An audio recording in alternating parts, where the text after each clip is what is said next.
your Tuesday daily delivery. I am Michael Rand. Glad to be back for another day. Hope you guys are having a good day out there. Really good show coming up. Randy Johnson from the Star Tribune joins me on a couple of different subjects. The main one being Gopher football. He, of course, covers the Gophers for the Star Tribune. He is down in the Atlanta area, spending some time with new Gophers quarterback Max Brosmer and a bunch of Max's teammates, getting a better sense of who Max is, what his leadership is like, things like that. So we'll talk Gopher football. We'll talk quarterbacks for sure. We'll also talk a little bit of arena football. Randy covered some stories over the weekend with the Minnesota Myth on the verge of folding at that point, and even on the verge of folding when we talked Monday afternoon, and then later on that day, indeed getting the word that the Myth are no longer after just 2 games. So Randy and I will talk about what led up to that, and then I'll get into a little bit more of the history of franchises here in Minnesota that didn't last too long. Lots of other stuff to get to, though. PWHL Minnesota wins its first playoff game. Get to that towards the end of the show. WNBA beginning now. Lynx open tonight in Seattle. Home opener later this week on Friday. Should have more Lynx stuff later this week. Hoping to get Kent Youngblood, Lynx writer, on the show later this week to talk more about their season ahead of that home opener. Twins Yankees starts today at Target Field. Lots of stuff, right? This is a time when lots of stuff is going on. First, though, what I miss, I'll start NBA. Watching a decent amount of and following Mavericks against Thunder last night. Everybody ready to crown Dallas in that series after they took games 2 and 3 in Oklahoma City. Dallas seemed to be in control of game 4 in Dallas. Mavs had, like a 6 to 8 point lead for a decent chunk of the early part of the fourth quarter. Not out of reach, but it seemed like they had the game under control. And then Oklahoma City chips away, gets back into it, ultimately wins 100-96. Mavs miss a bunch of free throws. Kyrie Irving didn't have a big scoring night, although he played okay. Luka Doncic missed a key free throw towards the end of the game. They could have tied the game late if he had made both of them. So they lose. That series is 2-2 now. Oklahoma City, the higher seed, the number 1 seed in the West, a young team, maybe arriving ahead of its time, but again, impressive in the opening round of the playoffs. They swept the Pelicans right out of the playoffs. They have a chance now to kind of regain that spot. I mean, I think people were taking Oklahoma City a little bit too lightly in these playoffs, but the bigger point I want to make about this is I feel like we are in a big hurry to declare things over or to declare things certain right now, right? Like this happened in the Oklahoma City-Dallas series. People are saying, okay, Dallas has taken a 2-1 lead. Okay, they look like they've got the veteran squad. They are going to take command of the series. Instead, now it is 2-2. People want it clean. People want it easy. That is not usually, especially being between evenly matched teams in an era where there's no real dynasty, I don't think, in the NBA. That is not how it works. It is not easy. Wolves-Denver. That brings me to Wolves-Denver Game 5 tonight in Denver, 9:30, probably more like a 9:40, could even be 9:50 tip-off. You're going to have to want it. So are the Wolves, but you're going to have to want it if you're going to watch it, because this one probably won't get over until around midnight. People wanted the series to be over after the 2 games in Denver, right? The Wolves won those 2 in Denver, including Game 2, that 26-point blowout. Nuggets come into Game 3. You're wondering, did they break their spirit? Did the Wolves just unlock something where Denver is like, we can't beat this team anymore? I never thought that was going to be the case. I thought Denver was going to give them their best game in Game 3. Denver comes out and routs the Wolves in Game 3. So they're like, okay, now we got a series. What's going to happen in Game 4? Can the Wolves still maintain? Can they, take control again of this series, go up 3-1, have that commanding lead? No, they could not. Denver won the 4th game as well in Minneapolis on Sunday. So here we are. 2 games apiece, about where you might have thought this series would be after 4 games, albeit a strange way to get there. Here's the thing, though. Like I said, people wanted this to be easy, whether it was just, because they didn't want the drama, because they thought that the Wolves looked good enough to sweep this. You had the national narrative. You had Charles Barkley, everybody saying, hey, this thing is over, Wolves in 4. I don't know if it's false confidence, if it's not wanting to believe that this thing could get tense again. These things are generally not easy. These things are hard.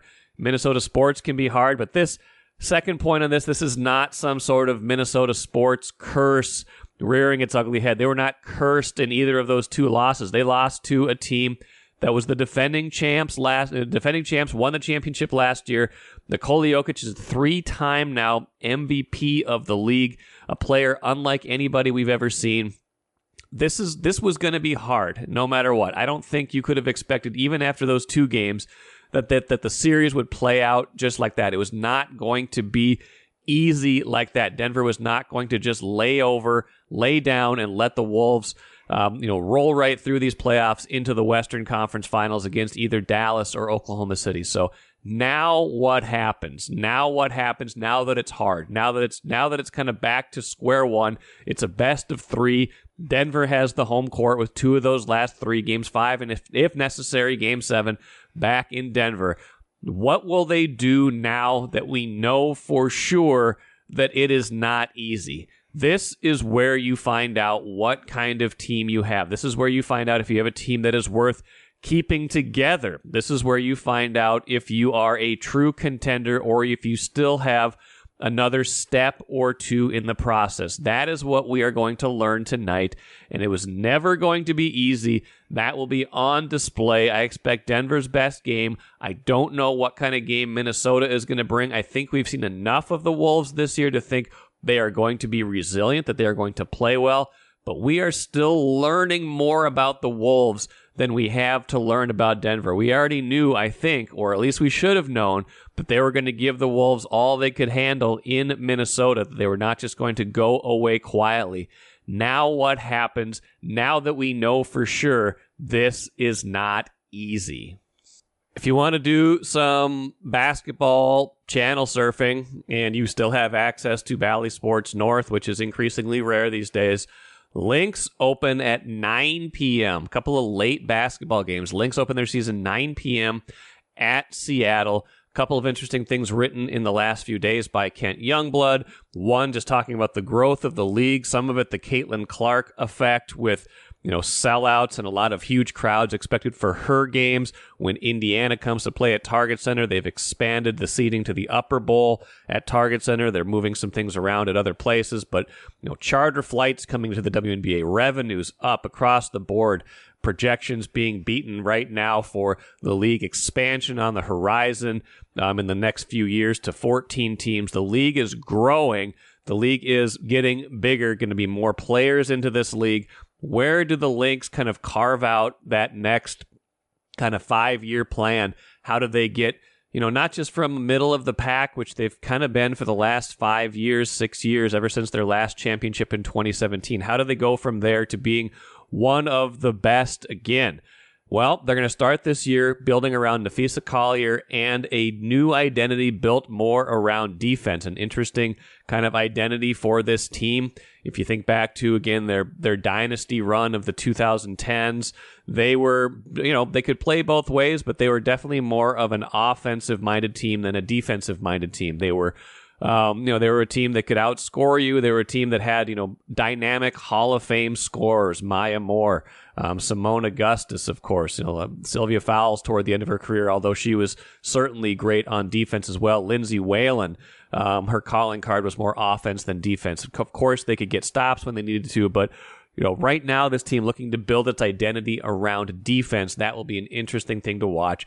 Starts, like I said, 9 p.m. tonight against Seattle. Seattle will be back here on Friday for the home opener at Target Center, and we will see where this season goes. Now, Twins-Yankees.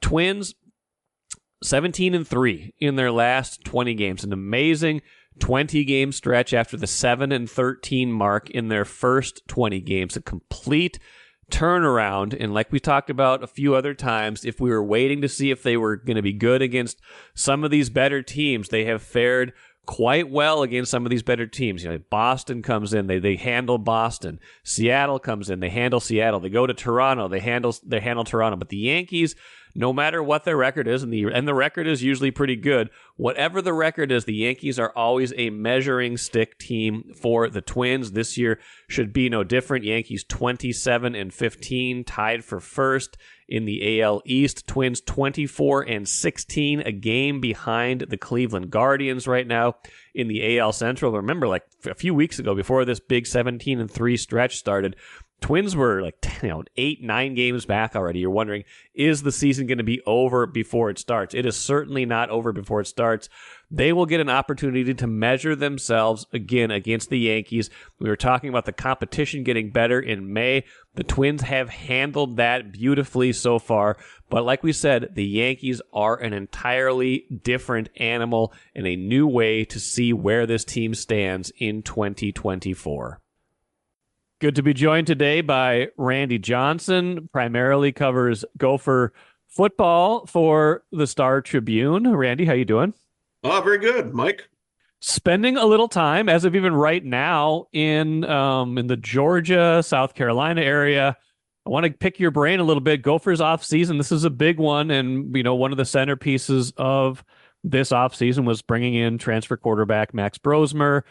Starred at the FCS level at New Hampshire. You've been down kind of visiting with him and some of these other Gopher players who are doing a lot of off-season work with him. What's kind of the takeaway from that? You'll be writing about it a little bit later on, in the spring here. But what's the sense you get from him and how much they're counting on him and kind of what this group is trying to put together? Yeah, it's what I get from him. It's like he's a take charge guy, very organized.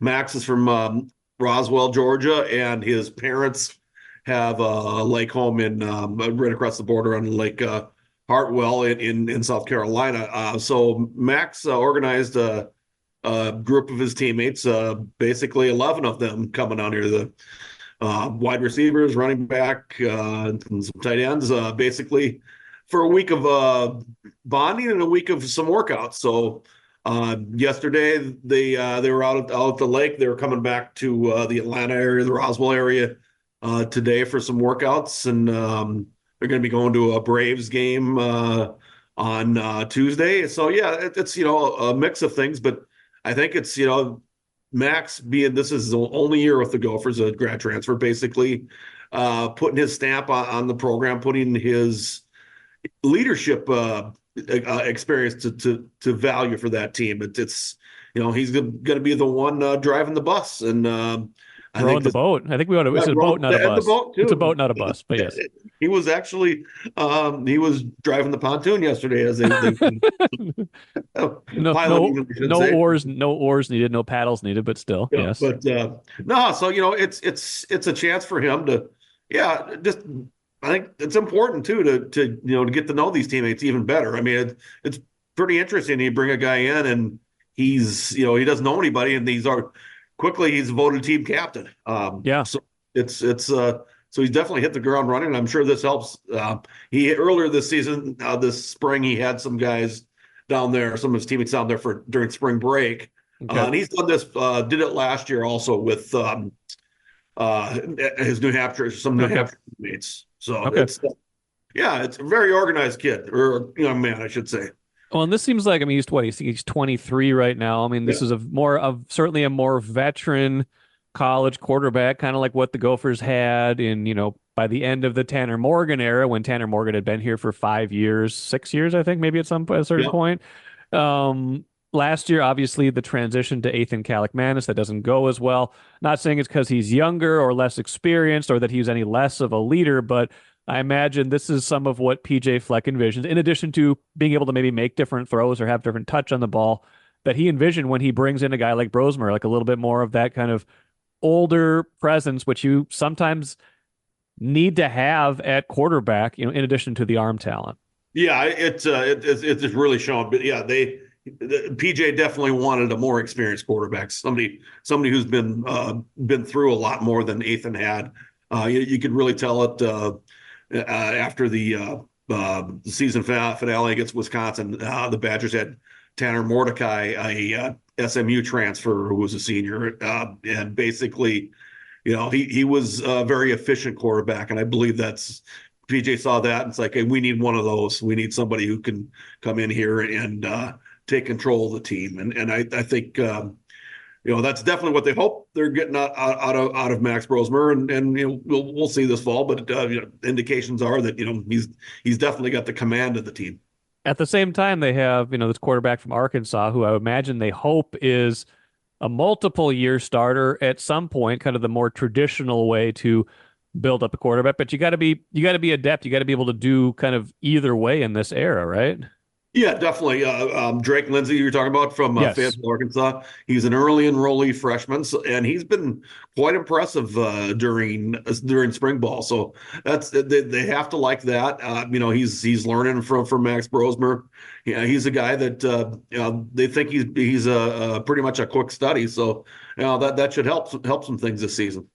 They had a pretty productive off season in the portal, it seemed to me, and I think some of that's just the era we're in. Some of it though probably amounts to a little bit of urgency and understanding the moment in terms of both, hey, going 5-7 and still getting that bowl win, getting the 6 wins there, and just kind of the new era we're in. Do you feel like this is kind of a transition point where they've kind of hit the portal in a way that they hadn't before, and they're kind of reshaping maybe even how they think about how to build a program at this point?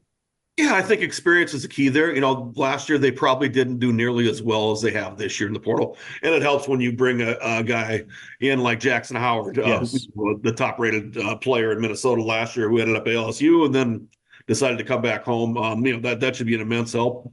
They seem to have targeted certain areas and went after guys they wanted and got them. It's that they added quite a bit of depth at running back, and as we've seen over the years, you can never have enough of those guys.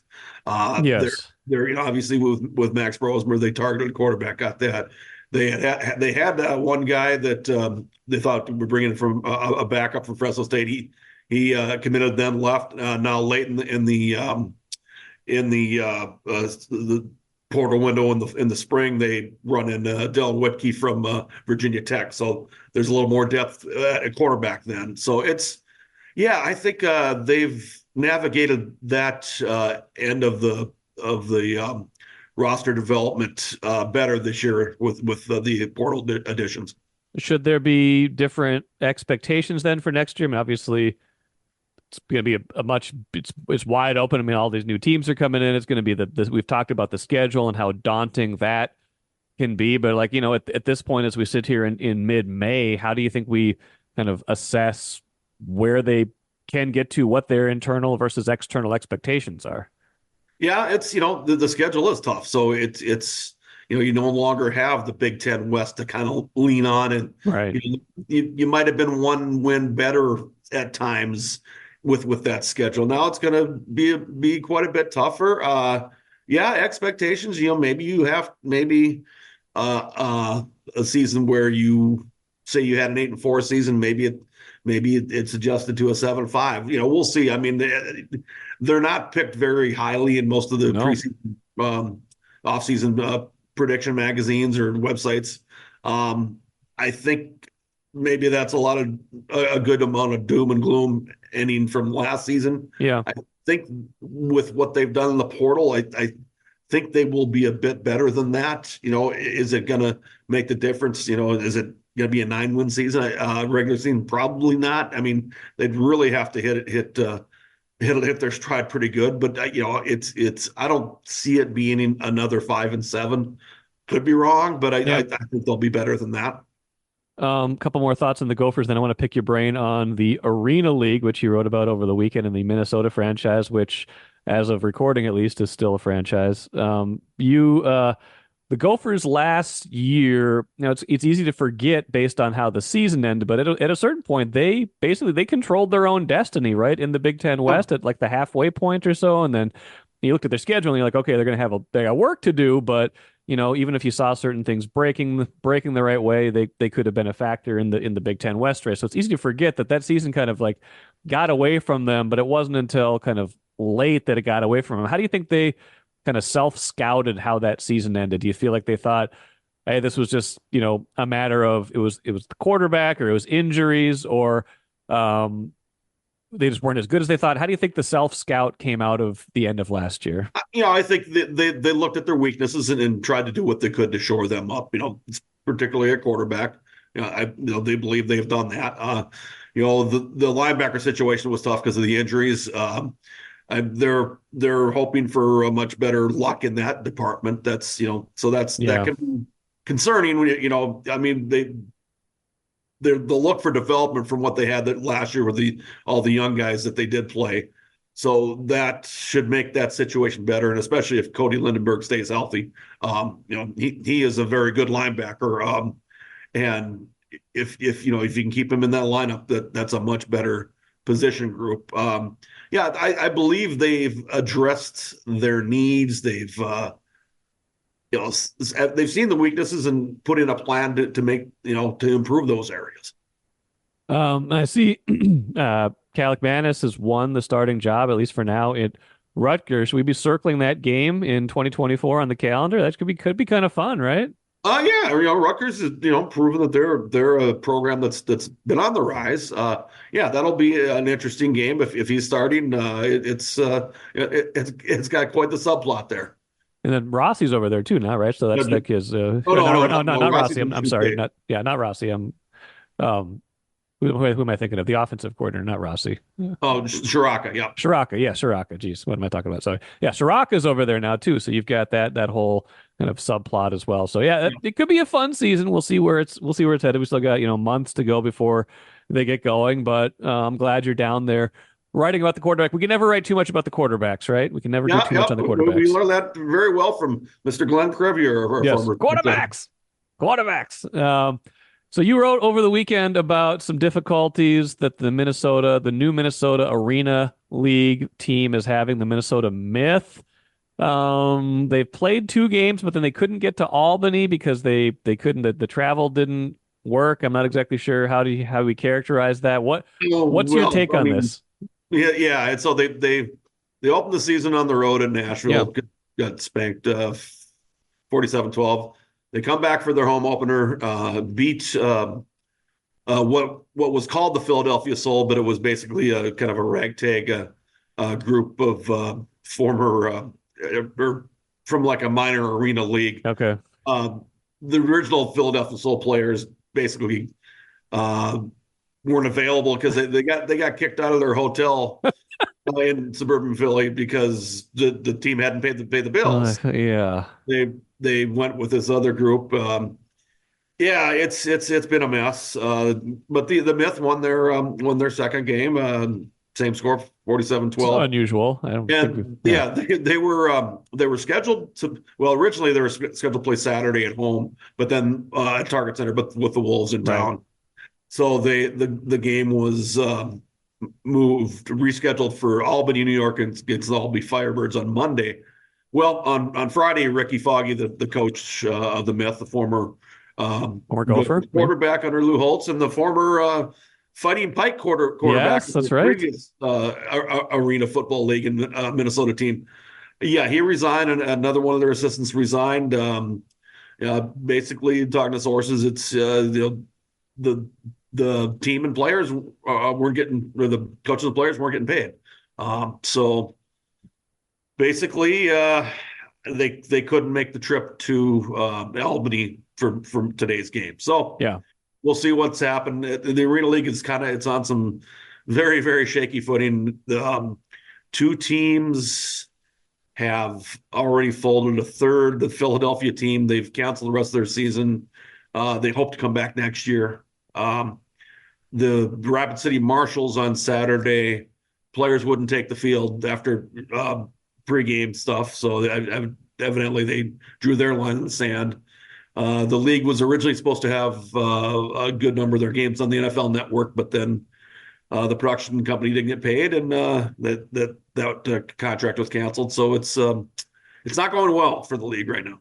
Well, and this is kind of reminiscent. I mean, the Fighting Pike, for all we talk about them and remember them, they were only around for one season. Like the Arena League had in that one season in '96. The one thing about that time, there was a lot more promotion. Yes. I went to one of those games. I was in college then. I remember that. Like that was like right in my wheelhouse. Target Center, go have a good time. But that was yeah, there was a lot of fans at the game, at least that I remember going to, but they only lasted a year. And the league, though, at that point was a lot more stable. Like they had a really good, like decades long run where it felt like they had at least like carved out a niche in these kind of like secondary markets. Yeah, so this league has been dormant for was it 8, 10 years or whatever, and now after going through bankruptcy, and then so they decided to give it a shot again this with new ownership, and it's not working very well. It was kind of interesting that the Miss season opener at Nashville, there was a decent crowd there. It looked like there were probably 5,000 at the municipal auditorium there, and I guess that's one of the cities that has done well hosting arena football league. So it was they have probably a bit better base than say Minnesota did or some of these other ones. They've ended up putting teams in a lot smaller markets than they probably originally hoped for.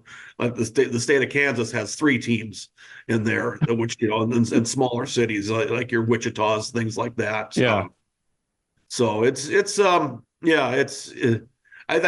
curious too. Is it now with that UFL starting to bring outdoor league, has that caused a little bit of issue with the arena league, or is there just not enough interest in it?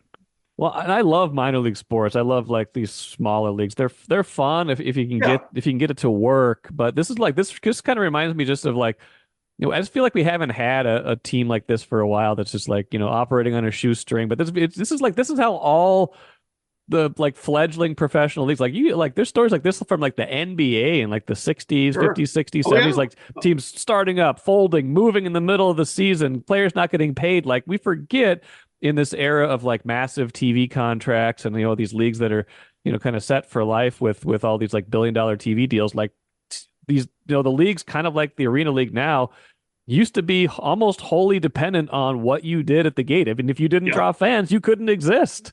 Yeah, and what makes that you see the leagues like this having trouble. What makes the St. Paul Saints even more remarkable is that the fact that they go as an independent team originally. Right. They built up what they did, and to the point where they end up selling and becoming a Twins Triple A franchise. Yes, it takes a beautiful stadium in downtown St. Paul. It takes a pretty remarkable kind of set of circumstances to make that happen. And for a while here, it was, hey, they have outdoor baseball, the games are fun, things like that. But yeah, to build up that fan base and to keep it going for so many years before, like you said, becoming a Twins affiliate a handful of years ago, that is a good point. Well, we'll see where this goes this week and beyond. Randy Johnson, appreciate it. Look for that story on all those Gopher players down with Max Brosmer. That'll be coming out probably sometime that's later this month, I would imagine. Yeah, I believe so. It could possibly be the Memorial Day weekend. We'll see. I have some work to do when I get back. Yes, back to the cities and some writing to do. But it's been interesting, chatting with everybody. Yeah, cool. Well, thanks, Randy. Appreciate it. We'll talk to you soon. Thanks a lot, Mike. Royal Credit Union's smart checking accounts offer no monthly fees and no minimum balance. Enjoy financial freedom when you open your Royal Credit Union smart checking account online at rcu.org/go-checking. Insured by NCUA. Great stuff from Randy. And like I said at the beginning of the show, when Randy and I recorded, the future for the Minnesota Myth was tenuous at best. And in the hours after we recorded, of course, coming to find out that players have been notified that the season will be prematurely cut short. The franchise lasts just 2 games.